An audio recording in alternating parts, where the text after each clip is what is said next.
sa aming apartment. May mag-move in sa araw na to. So kapag mga ka-Lawrence Kitchen, may tenant na kayo na bago na titira sa apartment nyo, huwag nyo basta-basta ibibigay ang susi.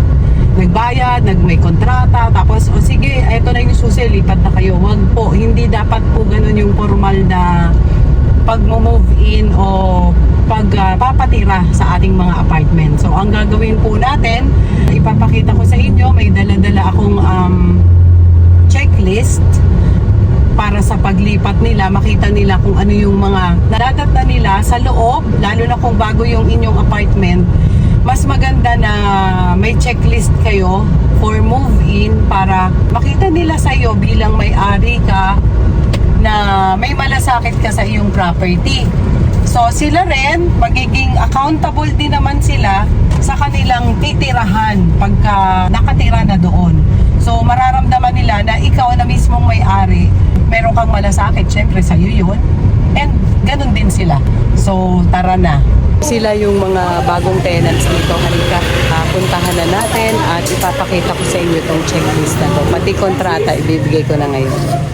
So guys, ito yung apartment turnover checklist ko na ginawa. Ito siya. Yan. Ito yung unit, name ng uupa, kailan sila nag-move in, kailan sila mag-move out, at saka date of inspection. Lahat dito, yung parte ng apartment mo, natin, nakalagay dito. Dinatnan ba natin to na maayos or may sira, ilalagay natin sa remarks. Dito lang tayo mag-fill up kung ayos siya or hindi siya okay, kung for repair siya. Pagkatapos natin ma-inspection kasama yung bagong tenants, pipirma sila sa tenants, pipirma naman ang owner dito. So halika na. Neng, halika na. Main door lock. Okay naman siya. Wala naman siyang sira. Kapag ganon, ilalagay natin check. Okay or check. Kaya natin to ginagawa para sa kanila at saka sa atin, parehas na sasabihin, ay dinat na naman namin, sira na. So ako ang mapapahiya.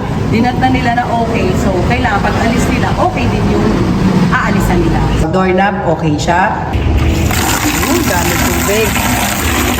Lagay natin dito outside faucet, okay.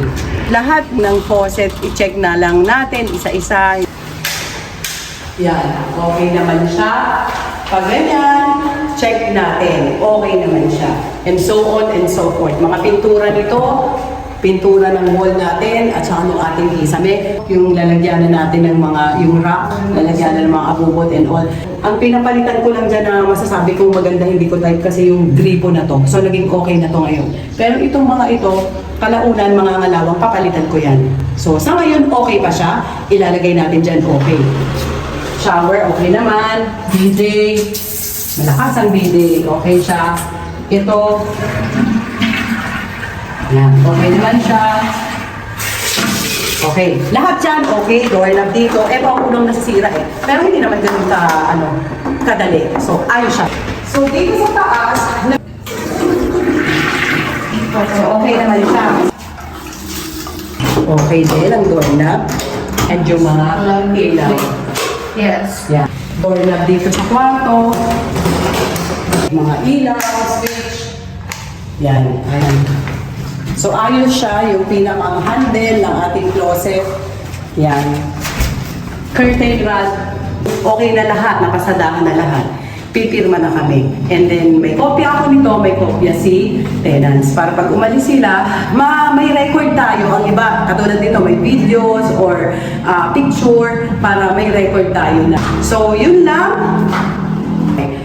Yung aircon na to is bago siya, dalawa. Nire-require namin yung aming tenants na every 6 months kailangan malinis. And may pamangkin ako na technician siya, sa Copen siya dati nagtatrabaho. So siya ang tagalinis ng lahat ng aircon sa aming mga apartment.